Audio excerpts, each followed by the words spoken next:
RAF airbase was used 5 times last year to deport people to West Africa. A Freedom of Information request has revealed that hundreds of detainees were expelled from the Bryce Norton base in Oxfordshire. Over 2/3 of them did not have criminal records, but reports have claimed that many received harsh treatment. Home Office deportations had previously taken place from Stansted Airport using chartered flights. However, in March of last year, a protest there saw activists chain themselves to a jet. The protesters are currently on trial. They have been charged with a terrorist offence. We contacted the Home Office for its response on this, but it declined to comment. For more, I'm now joined by human rights lawyer Shweb M. Khan. Shweb, evening to you. Hi. So with a protest going on at Stansted Airport, the Home Office has little choice but to use RAF bases. Well, yes. I mean, firstly, you would think that particularly given the reason for the protests, they might actually reconsider these inhumane, nasty, cruel deportations in the first place.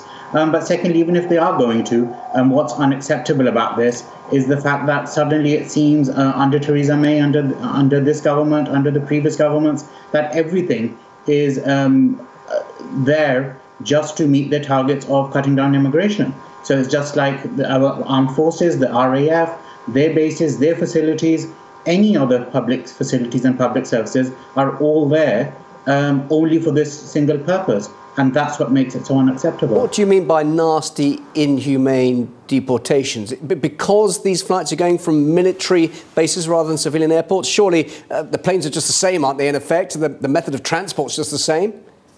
No, I use that phrase generally for all these deportations, or most of them. And that's what I meant, that even though they're unacceptable in most circumstances, which is why they were being protested against, but obviously what makes it worse is that in this case, when those usual facilities weren't available, the government is so desperate just to get rid of people that it will do it by any means necessary. But no, I don't think necessarily that deportation flights that take off from civilian bases or civilian facilities are necessarily any less cruel or harmful. Should people have committed a crime to be deported? You're saying that some, or it has been suggested that people are being deported for no reason, but surely by being here illegally is a crime in itself. Well, most of these, as this Freedom of Information request shows, most of the several hundred that were deported from this RAF base, I think almost 2/3 of them did not have a criminal record. Secondly, as has many times been said, if indeed these are people who have committed a criminal offence, whether immigration related or otherwise, then prosecute them, take them to court, bring the evidence, let's see what a judge says. If they go to prison, they go to prison for that, if that is indeed a criminal offence that they've committed. Why go to prison, Shweb, when they, in effect, should be deported? No, well, they shouldn't be deported, that's the thing, because you've not actually been able to prove anything against them, have you then? So if you do think that, yes, they have broken the UK's law, then yes, you prove that in a court of law.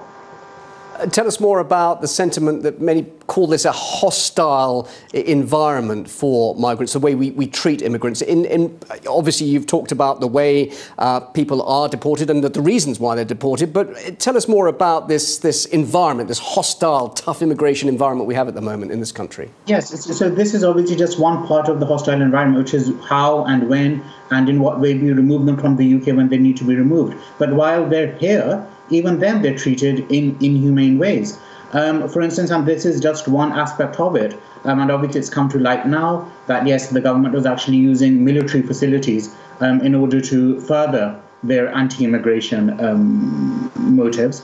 But in fact, the fact is that doctors, hospitals, teachers, universities, landlords, employers, all of them are basically essentially, ever since the Tories came into power or under the previous coalition government, all these people are basically essentially being asked to act as border guards. So neighbours, we're supposed to be spying on our neighbours, we're supposed to be reporting people.